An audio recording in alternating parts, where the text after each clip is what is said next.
in the meetings that they've had on Maui and in some of the discussion that's gone on about the possibility of NextEra purchasing Hawaiian Electric, one of the objections, and I want to ask each one of you to comment on this, one of the objections is, and then I'm going to ask Eric and Jay to give us what their viewpoint is. One of the objections has been, it's not going to be a local company. So if that is an objection, let's start with Marco. What is the concern? Help us understand what that means to us and why it should be a concern, if it is a concern. And then I'll ask these gentlemen to tell us why it should or should not be a concern. I think it doesn't take someone with an advanced degree to observe that in this state over the decades, for outside influences, outside companies to come in to Hawaii to sell the next latest and greatest product or idea has often, probably more frequently than not, led to companies deciding that there was too much in terms of headwinds and kind of almost a visceral knee-jerk reaction and suspicion, if not at times outright hostility towards outsiders. And I think some of that is certainly playing out right now regarding the proposed merger. I think that answers the question.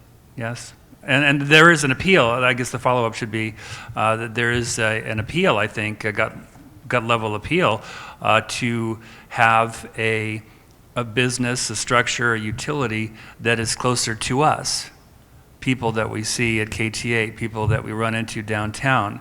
And there's really a tremendous appeal, I think, to be able to be in more control of some of these really important infrastructures, i.e. the utility company here, rather than have a utility company which, if NextEra is successful, would essentially be largely run in terms of the overall strategic direction by Juno Beach, the folks in Juno Beach, Florida, some 4,800 miles away. So I think there's a real yearning typically that people would rather have more closer to home control and have the ability to influence what's going on in these really important issues like Mina alluded to. Jeffrey, do you have concerns about not local ownership? Yes, certainly we do. And it's in part because of the activities that NextEra is involved in on the mainland, and it poses potential risks to Hawaii. And the big one is nuclear power. And NextEra has been developing nuclear power plants on the mainland. That's a high-risk business. We want to make sure that we have local control over Hawaiian Electric so that we insulate ourselves from those risks, from their nuclear development, from their natural gas exploration that they're doing, I think, in Oklahoma. So we want to make sure there's not a local advisory board as they've suggested, but a true decision-making board that will be invested not just financially in the state of Hawaii, but in the communities itself.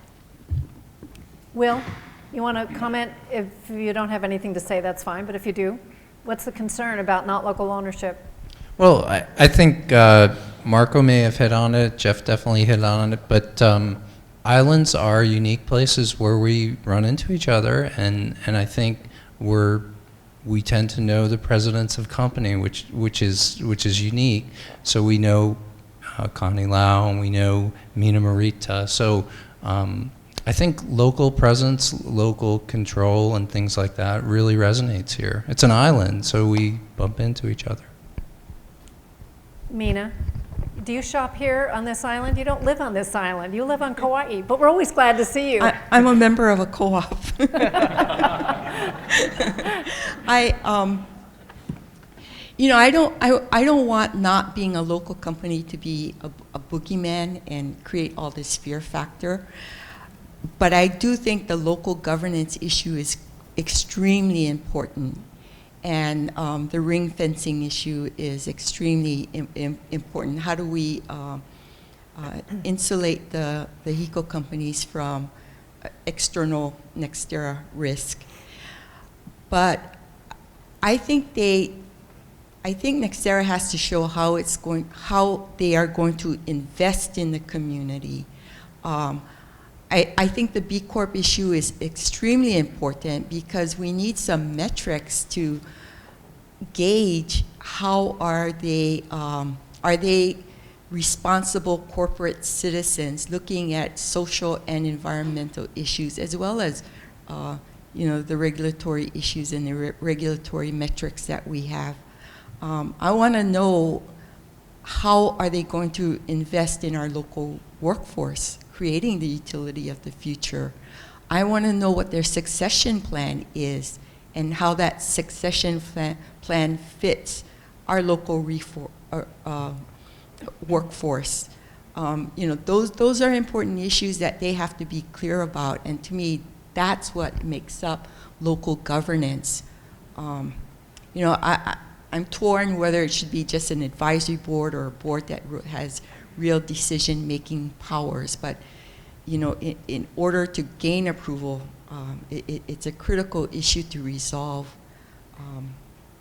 So to me, it's how much are they going to invest in the workforce, building the workforce here and the capacity here to be the utility of the future. I'd like to ask Jay and Eric to address that issue, but first, Mina, I want to ask you, do we know those things about Hawaiian Electric Company, the succession plan, how they're investing in the workforce, how they're upgrading? Do we understand those things about the utility today?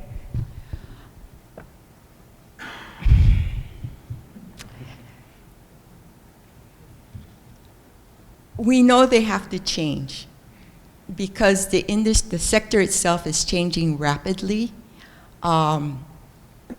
Quite frankly, I think they have too many silos. They need some cultural changes. They need some organizational changes to become the utility of the future. And you're talking about Hawaiian Electric today? Yes. Okay. Yeah. And I think one of the things that's really important that everybody has to understand, it's not about generating power. The emphasis isn't on generating power anymore.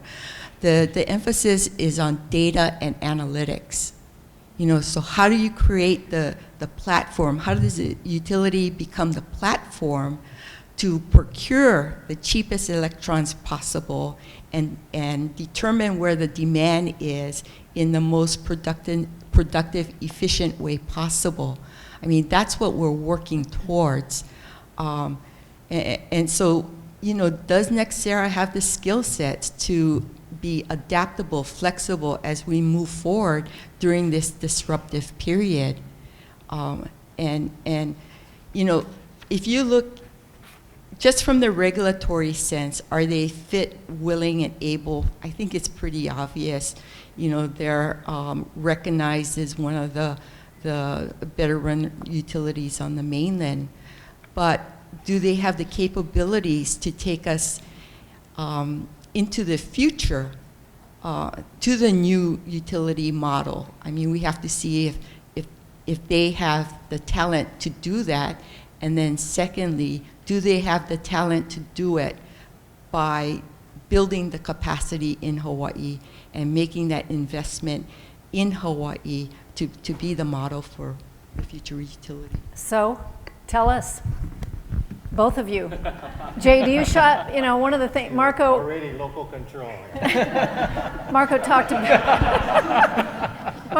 about shopping at KTA. Do you shop at KTA? Yes, I do. Just checking. Okay, please address these issues, because clearly I've heard that, everybody's heard it. Concern about not local control, so tell us. Big corporation way back in Florida. There's definitely concern about it. We understand it. We understand it better now than we did before we started down this path. Talking to people around the state, it's obvious the history of mainland companies coming here and acquiring local companies is not great. It's pretty awful from the examples I've heard. It's hard to find people who have good examples. And so we realize, not just for getting the merger approved, but ultimately for being successful, that we have to break new ground. I do find the question's a simple one, right? How important is it to have local control? But when you listen to the answers, when I listen to the answers, and I listen to all these people and respect their views, and but there's a lot of different answers. it can actually be confusing. I mean, what does it mean to be local? Is HEI local?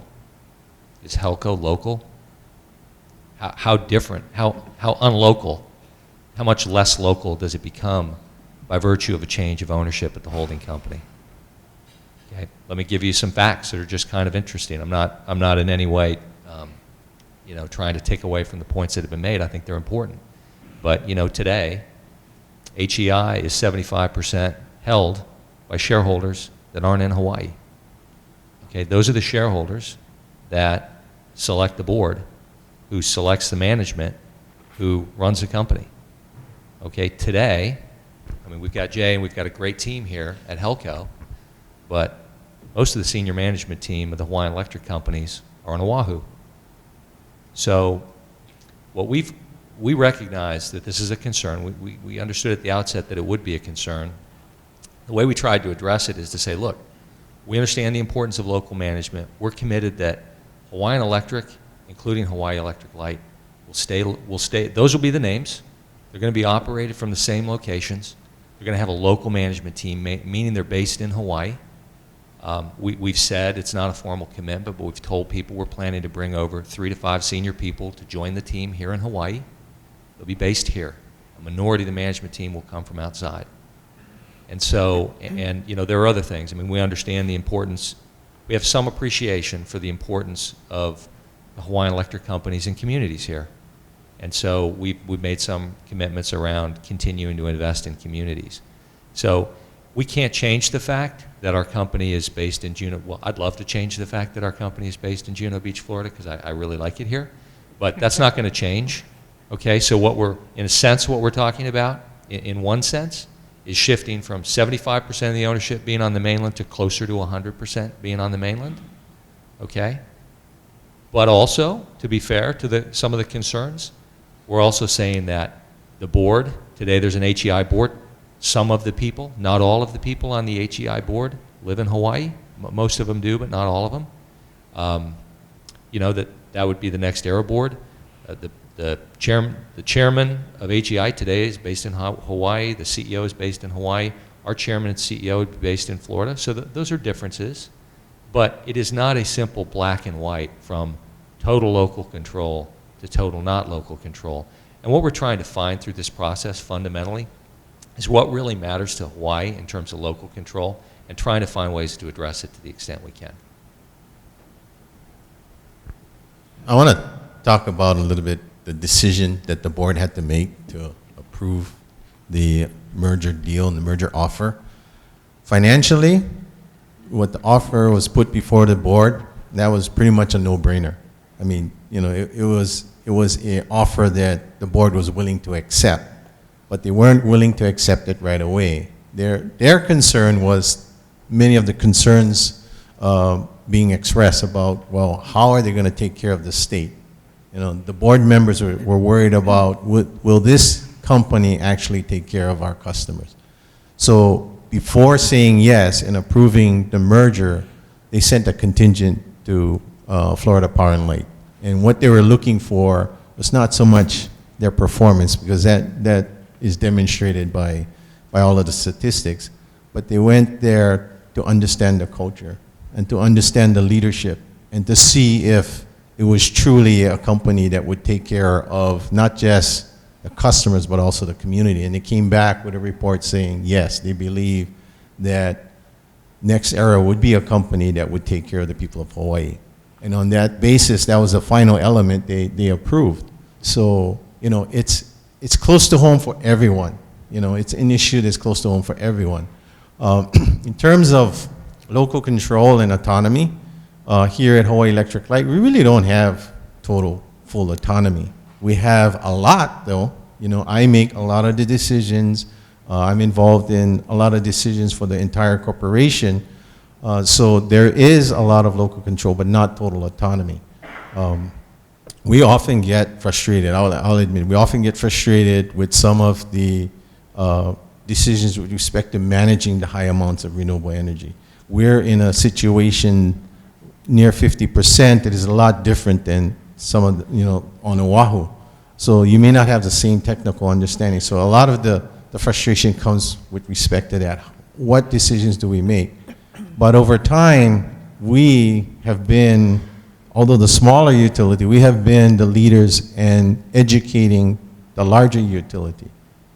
I don't see it being any different. I'm not trying to insult NextEra or anything, but there's a lot of technology that they can learn from here. So I think that's an element that, and we've met people from NextEra. They are open-minded. In many respects, they're using, they already have advanced meter infrastructure. They have a smart grid. We don't have one yet. We're still learning about that. So we can learn from them. We can learn, we don't have to start from ground zero. We can learn from them from all of their successes and all of their mistakes. We can avoid the mistakes that they've already gone through. We can glean from all of the refined R&D that they've done. So we can partner with that. We don't have to start from ground zero. We're a very small utility. We don't have the resources to do a lot of research and development. But when you have to balance total autonomy and independence versus partnering up with a larger partner, and me being responsible for the Hawaii Island customers, I'd say you're much better off partnering with a large entity. And I'll use the story about Isel. Isel came through, and, the first thing you do is you want to make sure everybody's safe. So we didn't send our crews out there to try and restore or do any kind of thing. We made sure our crews were safe. We sheltered them. Then came light. We need to make sure public was safe. So we went out there to see, is everything safe? But we also did an assessment. And by the time we did that assessment, the field crews, all of our experienced personnel came back and they briefed me. And these are employees that I've been working with for a long time, and they told me, they said, Jay, this is the worst I've ever seen. I mean, I've been, these are like 30 years employees. They says, I've never seen it like this. We're up against something, it's not working all night long and getting the power back. This is something beyond us. And I said, thank you very much. Thanks for the briefing. And then called my boss, Dick Rosenblum at the time, Hawaiian Electric. I said, hey, we got a situation that we can't handle. And the response from Dick was, you got what you need. And that's the kind of support you need. You talk about risk, right? we're at risk all the time. And that's the kind of support you need. And it wasn't, I didn't have to say, oh, it's going to cost a lot, I think it's going to be this much. It was one phone call, you got what you need. And I believe, we got that from Hawaiian Electric. We don't always agree with Hawaiian Electric.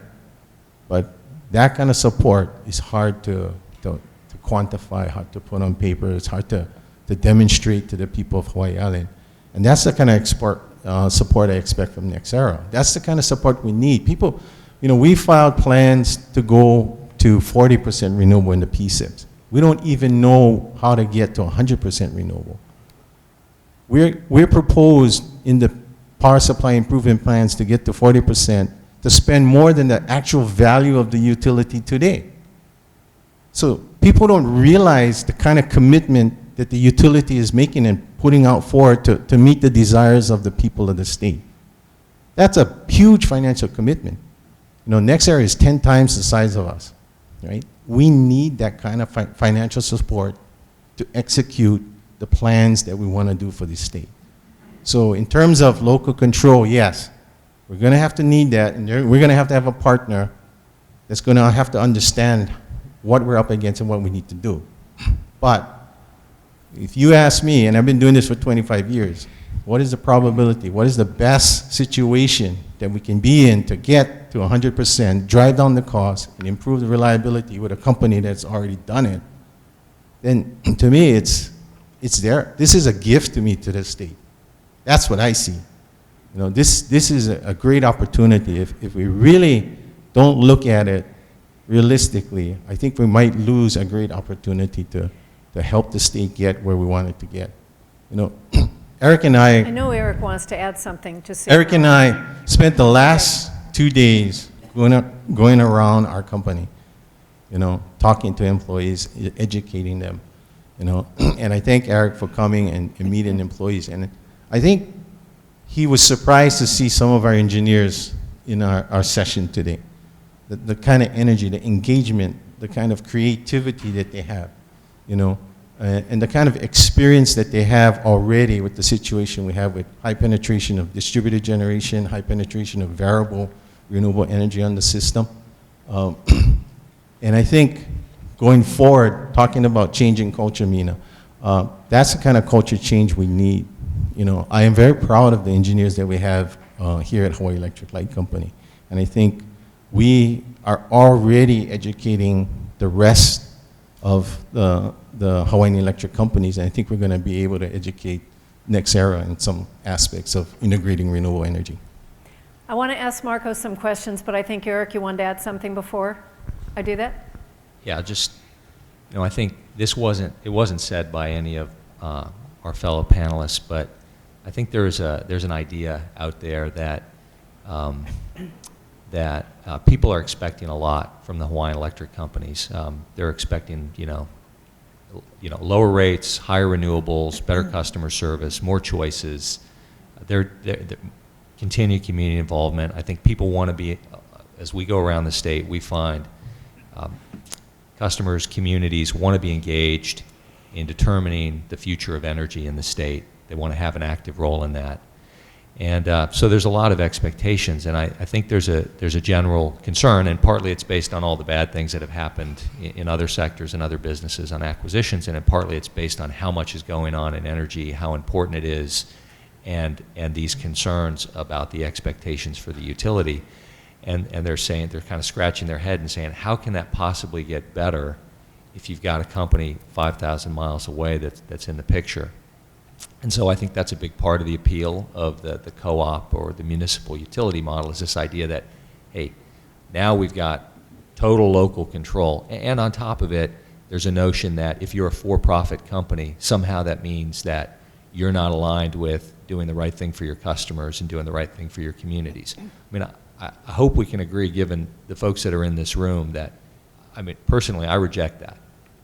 I think it is very possible and actually smart of a for-profit company to be focused on doing a good job for its customers and to be committed to its communities.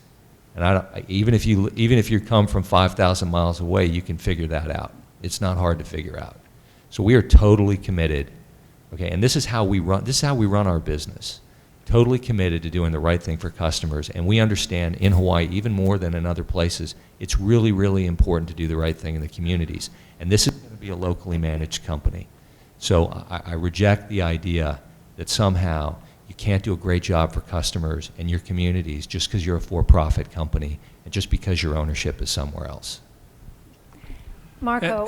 Could I respond to a couple things? You could, but first I want to make sure you respond to, if the ZEL happened and there was an energy co-op, I know that Helco has spent like $14 million to do the immediate restoration and $5 or $6 million since then on cutting the albizia trees, et cetera. What will the energy co-op do if we have a major disaster here? How will you recover? Oh, that's the no-brainer, I think. I mean, for one thing, we are all in the same canoe, so to speak, in this state, and we help each other out. I mean, I remember seeing after EZEL, there were MECO trucks here, there were HECO trucks here, there were KIUC trucks here. So it doesn't matter what the business model is. If something big, bad happens, I mean, we're all going to pull together and pool resources and do what needs to be done. So that's no concern whatsoever in my mind. I wanted to sincerely give Jay and his crew strong kudos, great kudos for what Helco has been able to accomplish since Jay came to power, so to speak, back in 2000. And also give credit to his predecessor, Warren Lee, who I worked with as well. I think what this island has done in terms of renewable energy and what we've been able to accomplish is something that HECO can only dream of. And they do dream of it because we're so far in the lead in that regards, and Jay and the Helco folks deserve a lot of credit for that. And I wanted to follow up with a couple of things that Eric, I was pleased to hear Eric mention, which is the shareholder situation. There are about 100 plus million shares of outstanding HEI stock, 100 plus million shares. And Eric was kind enough to note that 75% or so of those 100 plus million shares are owned by people outside the state. And there's nothing wrong with that, of course. There are a lot of people in the state who own HEI stock who appreciate the dividends from HEI stock. I just happened to come across recently the fact that last year HEI had a net profit of $168 million. $168 million, and that's after executive bonuses are paid, after whatever other bonuses are paid. And where does that profit go? Well, amongst other places, it goes to shareholders, right?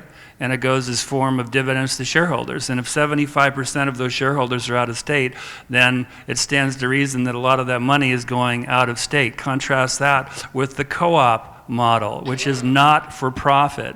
So technically, there are no profits in a co-op model, but there is a margin. It's called a margin. It's between expenses versus revenues.